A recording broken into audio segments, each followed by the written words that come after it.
right, guys, today we have a good one. We are going to talk about one of my favorite topics, which is consistency, right? How do you stay consistent with your plans, whether you're following a workout routine, a nutrition protocol, whatever it is, a business plan? How do you stay consistent? How do you make it through the entire plan without, holding yourself back, without falling, stumbling? And one of the key things that I would say to begin would be that consistency doesn't really come from motivation, right? It comes from identity, right? You have to identify yourself as a person who stays consistent. You just naturally are that person, right? Shout out to Bedros Keuilian. He always says, "Are you the man who keeps the promises to himself?" If you're waking up every morning and you're about to hit your workout, are you keeping that promise you told yourself the night before? I am going to stick to this routine for the next couple weeks, for the next few months. Become that person. That is really at the core of being consistent and hitting your goals as far as whatever plans that you may have. So that is one of the key things, right? Is that you have to become that person. You just are that person naturally.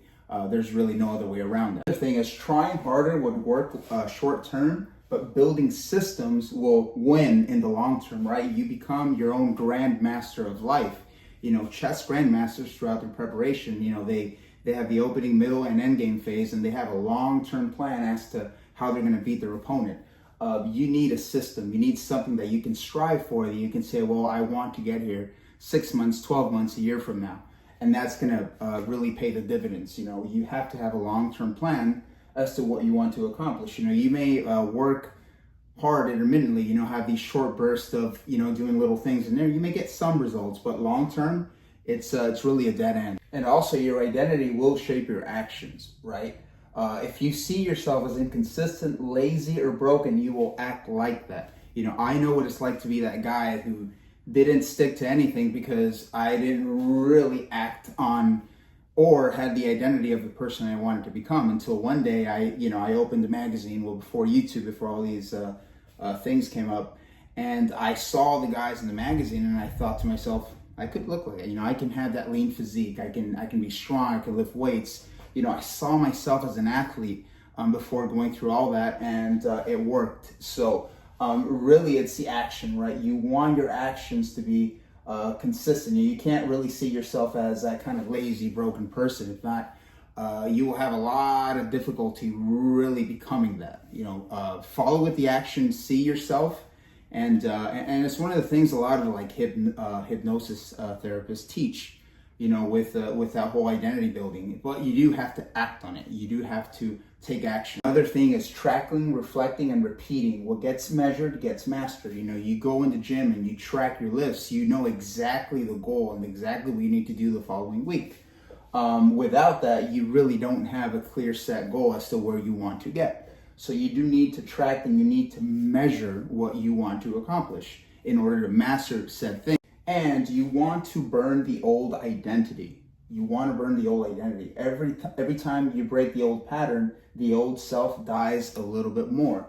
The whole idea of burning the old identity is as old as time itself. Even the Spartans, the Australian Aborigine cultures, they all had a rite of passage for men, particularly young men, where they would, I'm not going to go into detail, but they would essentially strip them away from the tribe and the mothers, and they would live in separate camps, and they would be tried, to become men, protectors of their clan.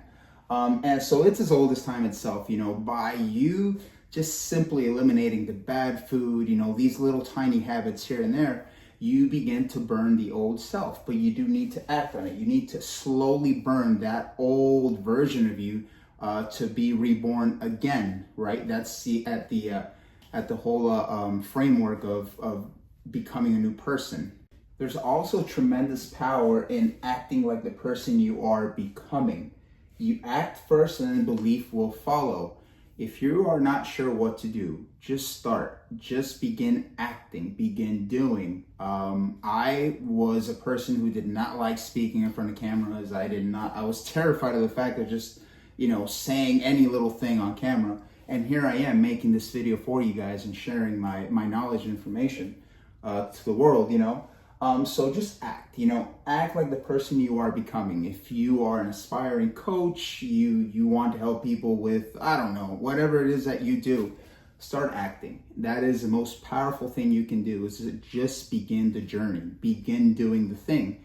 Ralph Waldo Emerson, right? Do the thing and you will have the power. So stick to that, and things will flourish. All right, guys, I hope you enjoyed this video and gained tremendous value out of it. Don't forget to like, share, and subscribe. And I got more gems coming up for you guys soon, okay? Checking out. See you later.